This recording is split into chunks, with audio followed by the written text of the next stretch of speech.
Hi. Hello, everyone.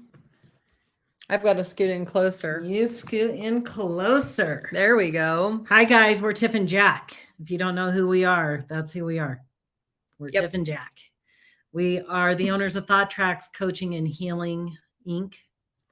We are the creators of Empath, Rise and Thrive, our group coaching and spiritual healing community of empaths, taking it to the next level.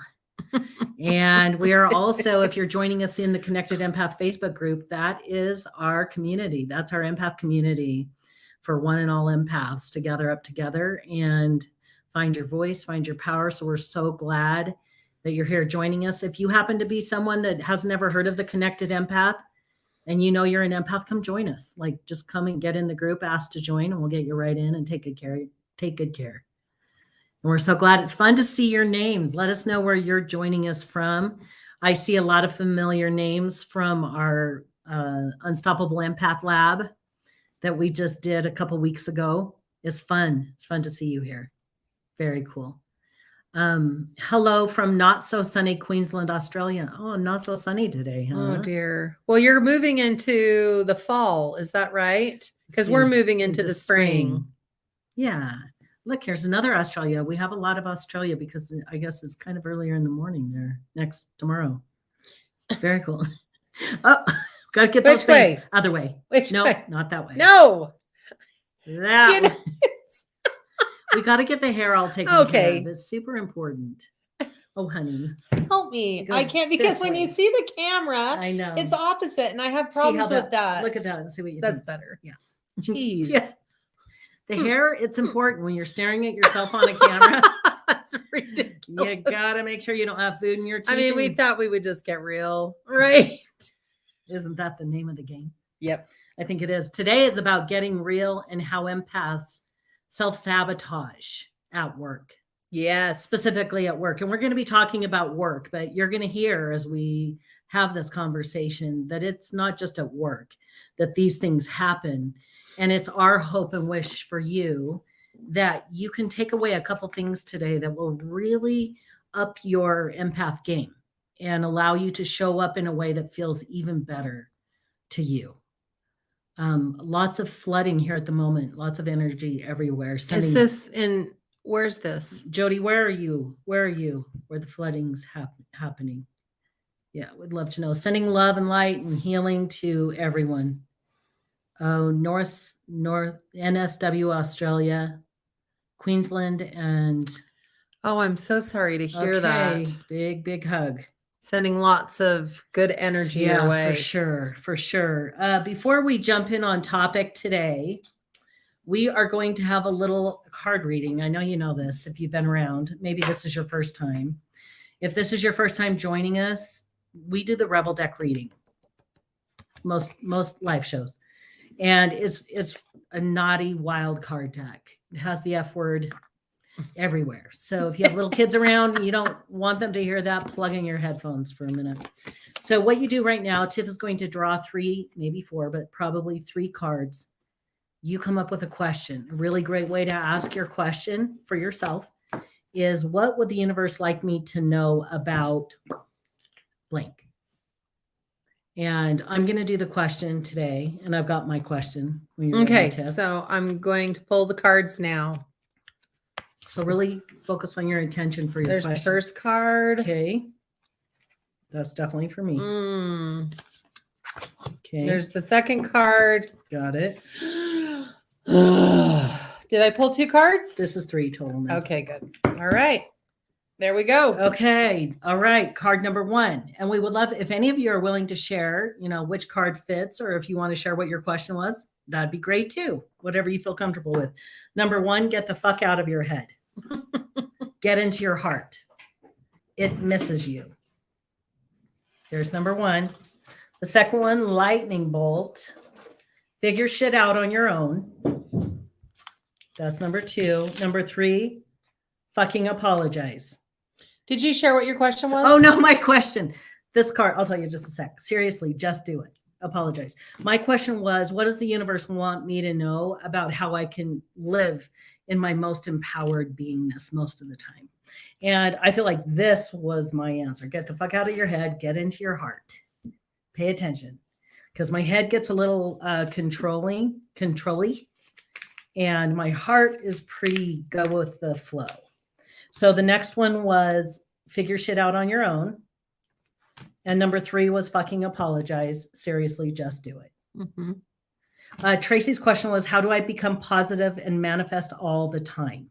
So Tracy, which card felt like yours? 1, 2, or 3? Jody said 1 and 2 are so me today. Tracy got her answer. I wonder which one it is.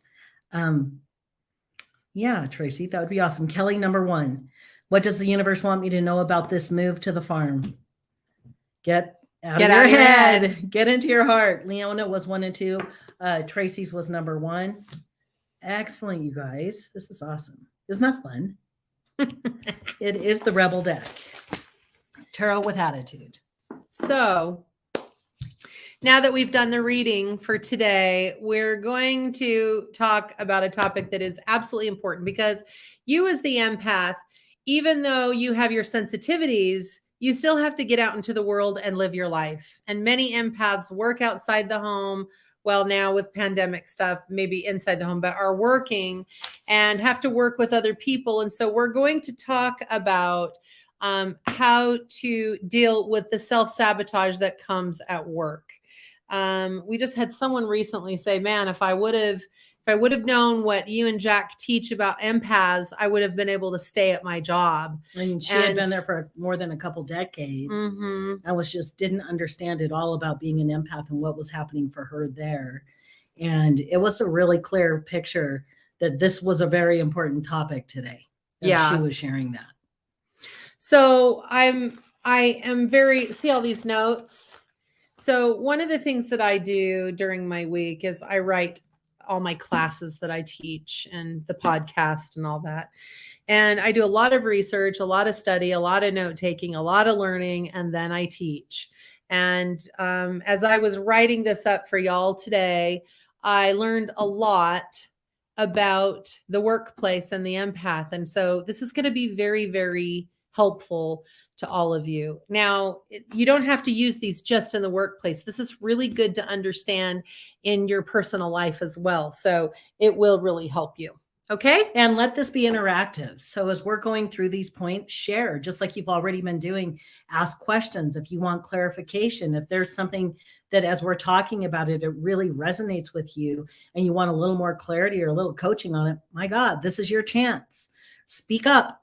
And I'll keep my eye over here in the thread. And this is for you. So this class today is going to be in 2 parts. The first part are the thoughts that kind of set you up for self-sabotaging behaviors. And then the second one are the behaviors at work that empaths often do. They're not aware are creating, there's the perfect word, and I'm going to use it, a disadvantage for you at work, in the workplace or outside of the workplace, but it will create disadvantages for you. And it's important for you to know what those are. So you can go, oh, I guess I'm not going to do that because I don't want that disadvantage anymore. Okay.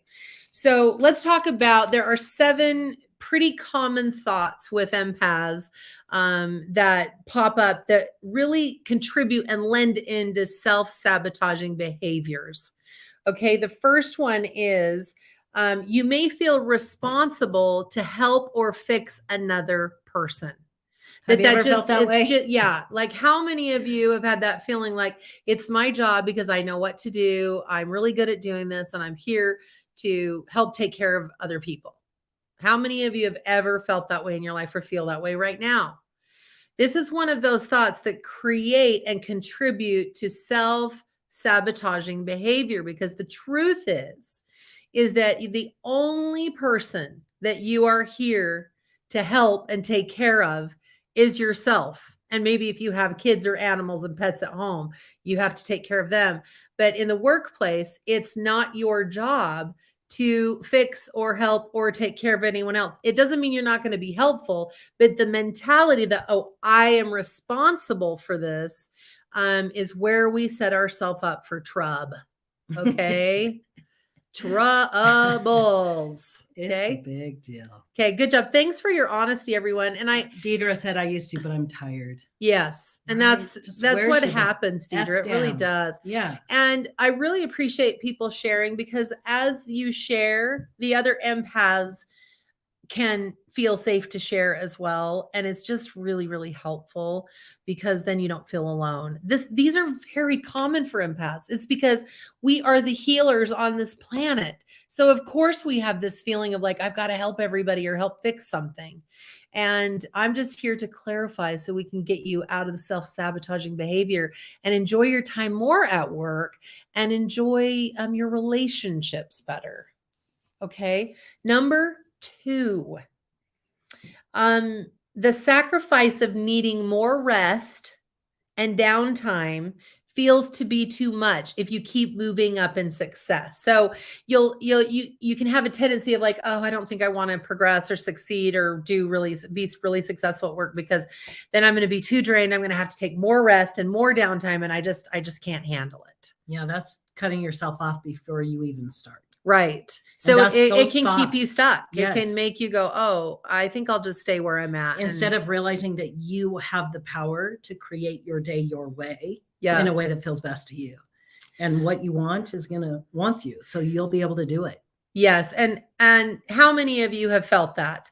It's like, oh, if I'm too successful, if I keep moving up, if I keep doing well at work, I'm just gonna have to rest more and more. And I just can't handle it. How many of you have ever felt like that? Mary said, I just started shielding and putting boundaries in place since the Empath Lab. Good job. Go, Mary. This Good is so job. good. And Kelly Verstrate, who is a very seasoned empath, says, because it doesn't seem like there is more time. And right. But the truth is, you learn how to manage yourself within it so that you can deal with time in a way that feels good to you. Right. But we discourage ourselves and self-sabotage before we even put our foot into the game. We're just like, no, that'll be too much. Can't do it. Okay. Number 3, oftentimes empaths don't feel heard. So we get very good at making sure people understand us by oversharing.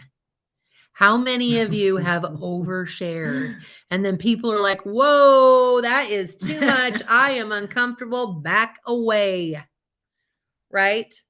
So we want to be understood, because we're wildly misunderstood because we're empaths. So we lose our filter and we share everything, and we start talking about all our personal stuff and we're going to go more into detail in the workplace and that. But how many of you have overshared? Kelly said, overshare queen here. Right. Carol, I've overshared all my life. Another Facebook user is like, that's me. Julianne, absolutely. Guilty, June says. Yes. Tracy, absolutely. Oh, someone missed us in our energy. It just says Facebook users, so we don't know your name, but you can share it and then we'll know who you are. This is really, and Tiff's going to talk a little bit more about the oversharing piece, because it needs to be discussed, but this is the beginning of that conversation, right? Okay. Number 4. Another thought that contributes and lends us heading straight into self-sabotage is that we do not take care of ourselves because we're too damn busy feeling responsible and taking care of other people. So when that happens, then we kind of start to engage in unhealthy or addictive behaviors to give us a little bit of what we think that we need. And so we aren't taking care of ourselves when we're doing things that don't really support us. And then we don't have the stamina, we don't have the strength, we don't have the wherewithal to get up and live an empowered life, because we're just so busy taking care of everyone else. How many of you have done that? And it's a really easy way to distract, right? To focus on someone else, because that's always right. Because we're doing something for someone else. We're thinking about someone else rather than having to set a boundary with our time. Yeah. Because that feels really scary and uncomfortable until we get really good at it and realize, wow, that really makes life better. And it's so much easier just to lose ourselves, literally. Yeah. Empaths have quite a bit of experience with overeating, alcohol, and drugs, because, we're so damn tapped. We need something to make us feel better. So oftentimes we'll we'll ingest something that seems to make us feel better for a minute. And really it comes down to, are you taking care of yourself and sustaining that? Or do you work yourself to the bone and then you're totally maxed out and then you end up getting drunk and falling asleep on the couch? So these are things to just pay attention to. These are the thoughts that lend into self-sabotage. And I know that most of you can relate to a lot of these. So knowledge is power. You'll hear me say it over and over again. And here's someone that says, I have the hardest time saying no at work. Yep. Right.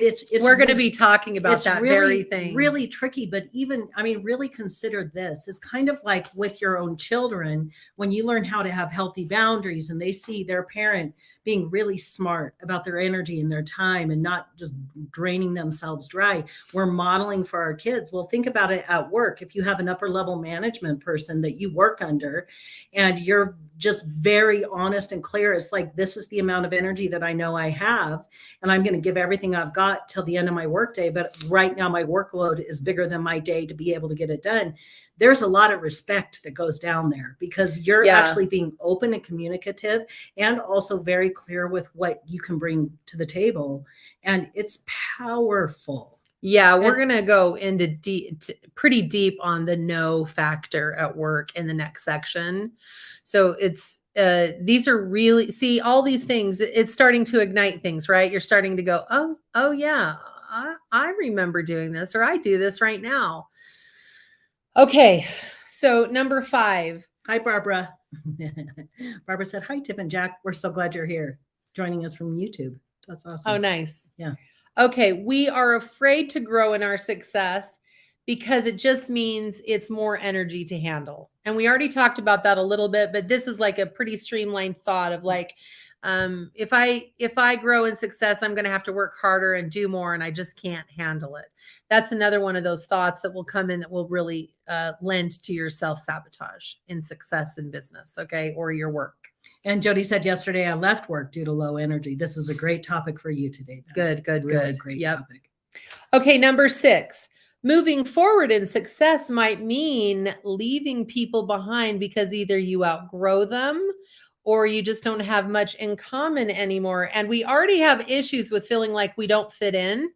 So that feeling of like losing a person or we could outgrow someone could stop us dead in our tracks from succeeding in life and what we want to do. And this is something to really think about. How many of you have been afraid to move forward in life in a certain way because you're afraid you would leave someone behind? Please share. This is very common for empaths because we'd never want to leave anyone behind, and we don't want to be left behind either. So this can stop us dead in our tracks. And the truth is that we're always going to outgrow some people. That's just the human condition. But as we outgrow certain situations, we move into new ones that flourish and are actually better for us. And we meet people that are more aligned with us and we feel happier in life. So that's the truth of it. But these are the fear thoughts that lend us into behaving a little sabotagey in our workplace and in our personal life for that matter. And Kelly said, I was afraid I would leave everyone behind. Mm-hmm. And what a beautiful thing to stand in your life and see everyone around you watching you stand as a very empowered woman, living your big dream life. And one of my favorite things to think about is when you live your best life, you are literally giving other people permission to do the same. Some people are like, oh, I don't want to share all my success, or I don't want to share this and I don't want to share that. I don't want people to feel bad or feel left behind. But the truth is it gives those people permission so that they know that if you can do it, so can they. And I just love that thought because I'm such a sharer. And Jack and I are in a business where we get to overshare to death. And I really enjoy oversharing because I am an empath. Jack is not the biggest lover of oversharing, but he's getting better at it. And we happen to be in a job where we really have to share. I love that number 2. Which one was about not oversharing at work? I just apply that to life. Right. We designed a job where we could overshare and it would be okay. Well, I did. I did. That's her part. Okay. Number Wait, 7. Mary just said, I had that experience in reference to weight. I was told you're not allowed to lose more weight than me. So I started not eating as healthy, right? Because we don't want to leave the people Totally. that we love behind. Really good point. That is. Really good point, Mary. That's exactly what we're talking about. It doesn't matter what success you're moving toward. It's like you're not allowed to be this way or have this experience because I haven't been able to have it. That just scares us into not succeeding in life, right? Okay, the last thought that we'll be sharing today. People can feel jealous and be put off by our empowerment and success, and we don't want other people to be unhappy with us. So that can stop us in our tracks and have us self-sabotage. So here's the deal, and I'm going to be totally frank with y'all, is you will never, ever be able to keep anyone happy but yourself. And you can't even do that all the time because it's impossible to be perfectly happy all the time. Your main focus and job is to work on finding fulfillment in your life and happiness. It's not your job to make other people happy. In fact, it's not even possible. So as you're working toward your own successes and you find that other people are jealous or they're put off because you're moving ahead, it's just because they don't yet feel their own courage to move in their empowerment. But believe me, when you live in your best life and you're moving forward and you are facing everything with courage and you're just moving ahead, it's going to empower people along the way. Some people, it'll take a little longer than others, and they could get really saucy and rude and be jealous. It's okay. They'll get over it. It's not your job to stay stuck so they're comfortable. Okay, Tiff, speak to this. But being an empath, it's physically painful to disappoint or hurt other people. Would you please share your name? Just as Facebook user, but okay. So physically painful, the only reason it's physically painful is because of the belief that you have about disappointing someone else, and then you have an emotional response in the body that you're doing something wrong. And all this is a belief. This is what all empaths feel like. It's like, well, I've really upset this person. And then we feel either emotional or physical pain. And it's because of what we believe. We believe that we aren't supposed to do better or well or have more than another person because the other person feels bad. And then it's like, oh, I guess we're not going to succeed then. And that's just conditioning. That's just an illusion. We're all here to live our best life. And the only way you can live your best life is if you choose to do that. And they have to choose it for themselves. And the best way they can choose it is by seeing other people do that. Yvonne is the one that said that. Oh, hi, Yvonne. Yeah. And then Karen said, I've been a caregiver my whole life. Kids, stepkids, mental health care for 21 years, daycare, home health care, grandkids, and now taking care of my 90-year-old mom. Yes, you are definitely an empath. And it's time for you to really identify where you fit, what for you, with you in your time. Okay, so now we've gone through the thoughts. Now I'm excited because I'm going to talk to you about the behaviors in the workplace that are going to set you up for self-sabotage and ultimate failure. Knowing these things is so empowering. You can also take the things that I'm going to be sharing in this next section and utilize them in your personal life as well. So it's interchangeable. Okay, Julianne, you said, why can't I like or comment on other people's comments? I'm not sure. Like if there's something you want to say to someone, you can see their name, just do the @ sign in their name, and then you can write. That would be one way to kind of work around it. Because we're streaming into a lot of different places, sometimes it won't allow you to cross over if they're commenting from a different place. So that could be happening. Okay, let's see really quick here. I've been a caregiver my entire life. I'm so exhausted. Yep. Carol, my daughter and grandchildren won't see me anymore, and I miss my grandboys, my great-grandboys. Hard to get over. Always tried to keep them happy. Yeah, it's just not possible. Cheryl, can you talk more about how to get around moving up and managing the energy? Yes, that's what we're going to talk about right now. So let's talk about the ways that we sabotage at work, and I'll give you some solutions in that, and that's how you'll do it. For one thing, I will tell you this, that I wasn't planning on talking about. You must shield morning and night. So right when you get up in the morning, shield. And when you go to bed at night, shield. If you don't know what shielding means, in the Connected Empath in the guides section, it's there's a training video by me on there called Shield Like a Rock Star. Superstar. Yeah. I should have said a rock star. I know you should have. Okay. Number 1, revealing too much about yourself to your colleagues. Because oftentimes as empaths, we don't have filters and people usually spill their guts to us. And we have an easy time just sharing all the things going on in our life. Oftentimes we'll get into the workplace and overshare. We will talk about our personal business. We'll talk about our struggles from the past or the present moment. And it is very, very off-putting most of the time to colleagues. And it sets us up in a disadvantage at work, because then people begin to see us as the needy one or the complainer that has to talk about everything to get attention. And that may not be your intention, but here's the deal. Oversharing with most people doesn't work very well in the workplace because it's the workplace. It's not there's a little bit of social activity going on, but people go to work so they can make a living and support themselves. And then oversharing can create a lot of disadvantage immediately. And I want you to be very aware of this. Sending or sharing too much information. What it does is you will attract people that will alienate. Oversharing will alienate colleagues, and people will assume that you're trying to get attention or you're too needy. So that will also alienate. People can talk behind your back, and then you can also attract narcissists because they'll gather all that information that you have given and use it to their advantage by manipulating you so they can get what they want from you. So this is really important. And Jack said, we just did our podcast before this, and he said, well, how do you know if you're oversharing? If you're sharing lots of stuff about your personal life and your past traumas and your present traumas, honestly, people aren't prepared to deal or listen to that information. It doesn't mean that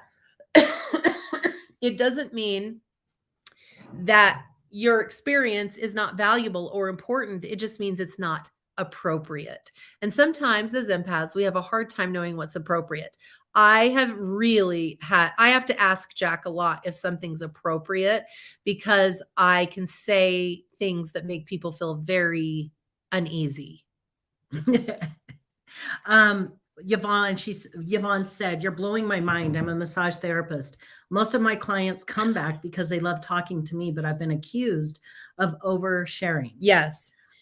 Chloe said, I have actually got to a point where I'm avoiding people most often to avoid exhaustion. Been doing so for a few years now at home and work. It helps provide me lots of peace, but do need to find a balance as opposed to being completely antisocial. Yes. So the oversharing thing, especially if you're in a service industry, people will come and share with you, but they typically don't want to hear what you have to say unless you're talking about their experience.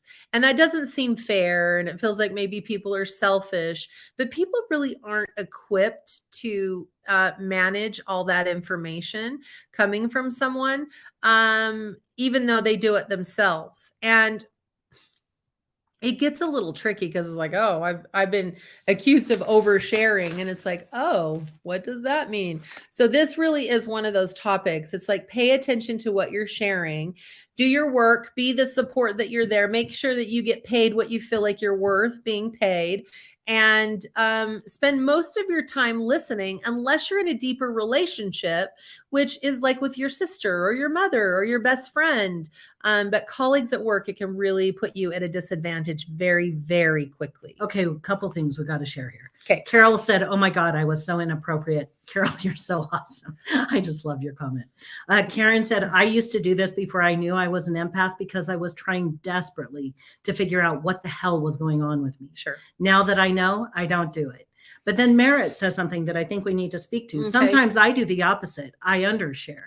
I'm sometimes told I'm aloof. I think that I do that for fear of judgment or people thinking those things you just said about oversharers. Sure. So you really have to gauge it. if someone says you're aloof, whatever, you're not aloof, but I think it's wiser to keep things a little bit held back, especially at work or in situations where you don't know people very well. This is basically about people that you have to work with, or that you are in like you've just met, that kind of thing. Many empaths can just spill it all in literally 10 minutes. And then everyone's like, okay, I don't know what to do with that. I kind of feel weird. I feel ungrounded. I feel like maybe I'm supposed to do something to help you, but I don't really know what to do. This is a little too uncomfortable. I think I probably won't call next time, or maybe I won't talk to you at work tomorrow. That's kind of what happens. Now, when you start building relationships with people and you're sharing, there's an equal exchange that goes on, and you'll always be able to feel the energy if someone's like, oh, that's too much. Or if it's not. And, if you're, Merritt, if you're not sharing out of fear, that's something that has to be dealt with as well, so that you can just share what feels appropriate without the fear of sharing too much or too little. Okay. Let me make sure I have everything from this. I oversharing. lean towards the undershare too. And I've learned, in a workplace is fine. I feel fine. But where I really find myself having undershared is when I'm wanting to develop a deeper connection with our friends, or when we're doing something and I find myself, and I am a true introvert. Okay. I recharge by being alone. 100%. So maybe you should get your own apartment. No way. But that's where I've held back so much. And so that's why I said, ooh, I love this talk of oversharing. That just is fuel for me to never say anything ever. So Merritt, you and I, and those of us that feel like we try to just keep it totally silent, this is about, in the professional working relationships that we're in, being very mindful. And if you're someone that tends to undershare, you're probably going to have to keep working on sharing. Yes. Okay, number 2, forming unhealthy relationships with energy vampires at work. This means the complainers, the victims, the narcissists, and you feel that responsibility to come in and help or save or fix. And then you develop these relationships. And then what you'll find is you will feel trapped. You will feel like you have to listen to them every day. You have to help solve their problems, and it will drain you dry. So you have to be very careful not to bring other people that are quite troubled into your experience as their helper, because that will get in the way of work. You'll develop resentments. You'll feel that sense of dread before you get up and go to work. It's just like, oh my gosh, I just can't, the first day was fine, but now they feel like, oh, they can come and spill all their garbage on me. And it can make it very difficult for you to be successful at work. Okay. So forming those unhealthy relationships, once someone does one of those energy vampire skills of like constant talking, or victim mentality, or scarcity, or narcissism, any of those things, you'll just know, oh, that's a person that I don't want to form a connection with, because then I will become the scapegoat as an empath to dump all their garbage on, and it will influence you at work in a very negative way. Adele said, I've swung between oversharing and undersharing while at work. Why I'm like I am. While working out why I am the way I am. Feeling the energy of so many people I used to offer unsolicited advice to. Oh my God. I must have been a total pain I almost said in the ass, but you're not a pain in the ass. I've got a good balance now as I've become aware of myself and shield from others' emotions. That's great. Share. Good job, Adele. And then Melissa said, I always give my everything until I'm so burnt out. Yeah, and we're moving right into that very topic. Julianne said, I once had a psychologist ask why I don't ask others for help, with the strategy of what would you do if they said it to you? But that's kind of the problem. I'd help, of course, but others seem to run like the wind if I share. Sometimes being an empath seems so unfair. Is that being selfish? No.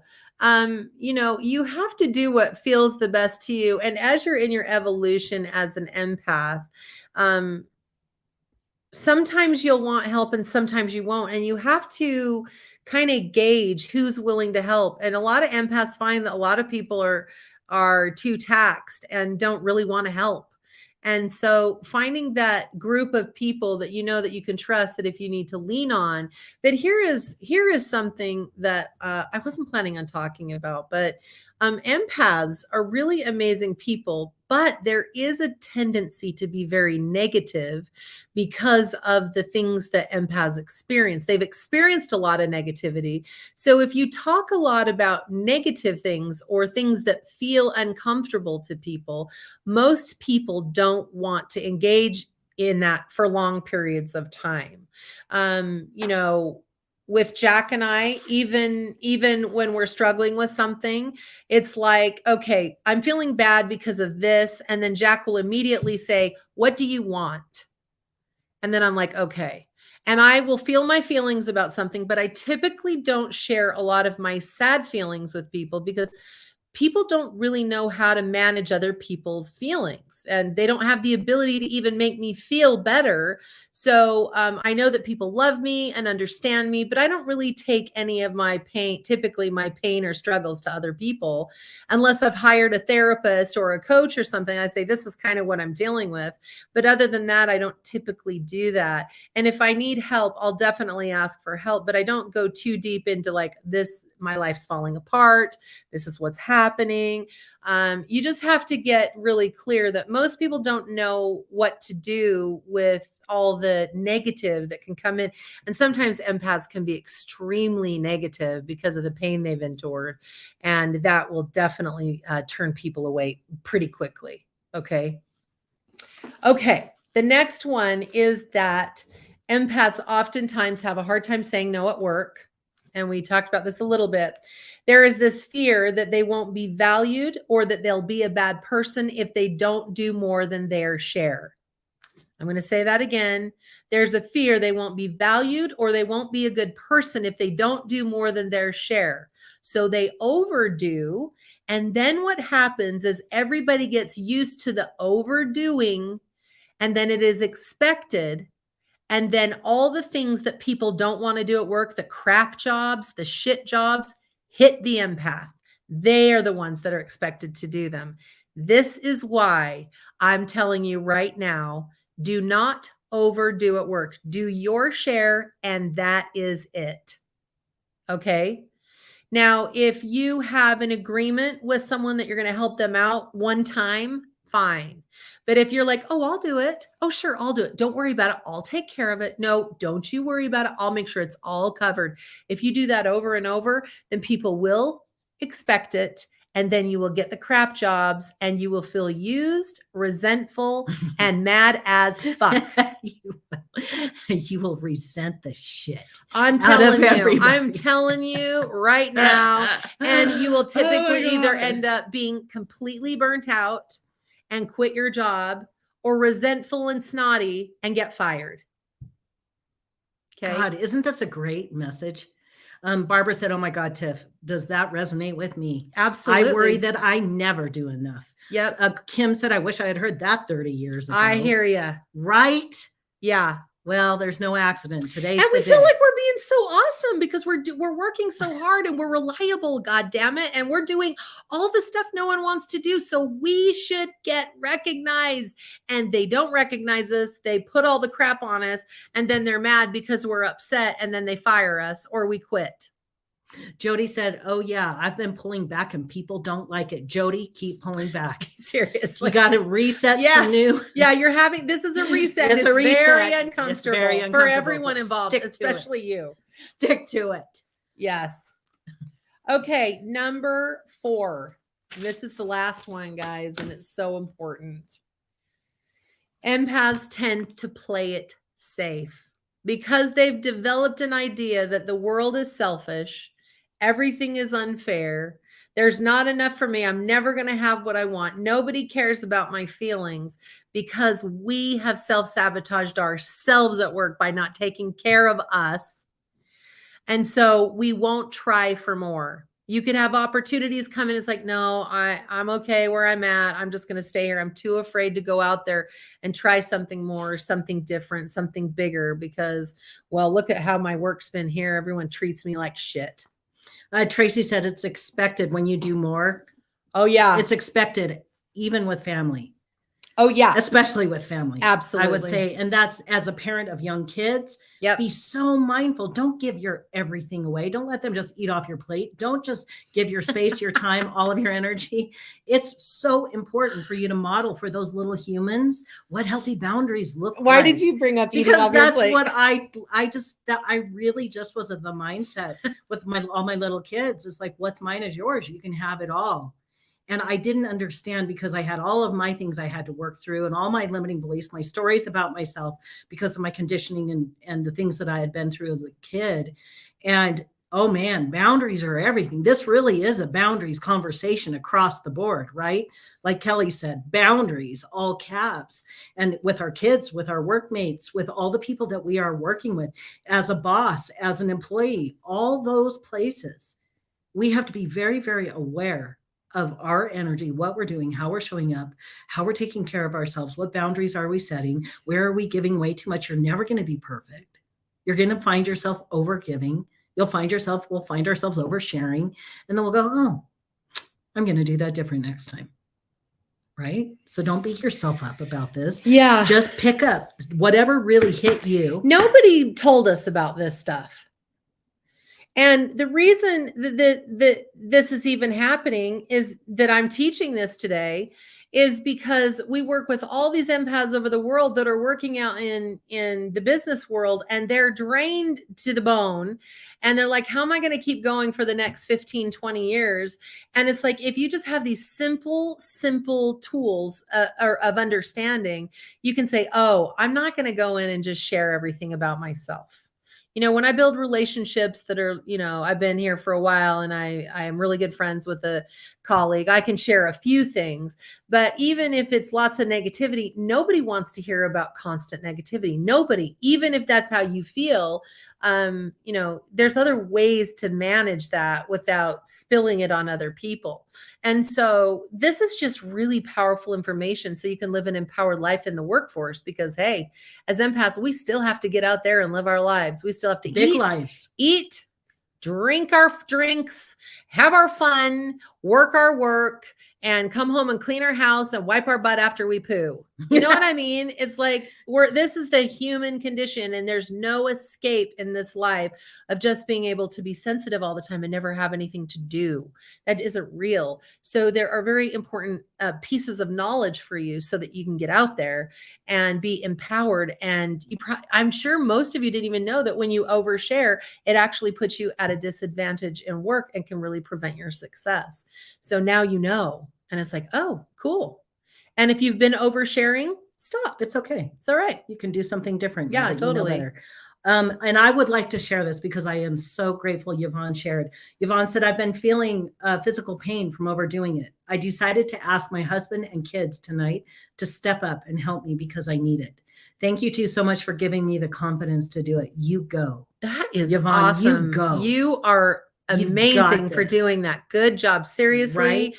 If I could give you a gold star, I'd put it right on your forehead immediately. Seriously.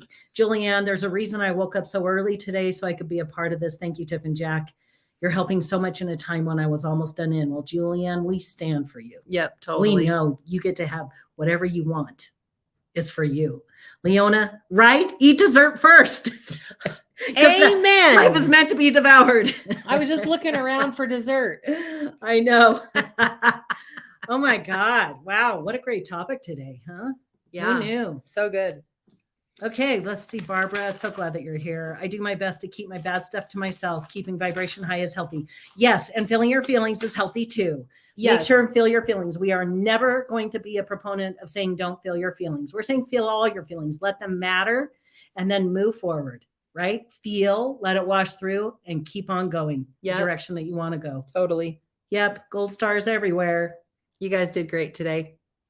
It was really great seeing everybody, wasn't it? It was so fun. Yes. Thank you for being here. It wouldn't be the same without you. It's so fun to see your comments and your little circle face in the thread as we're yapping away. We love you guys. Come back. We'll be back next week, same time, same place. Bye, everyone. Bye, guys.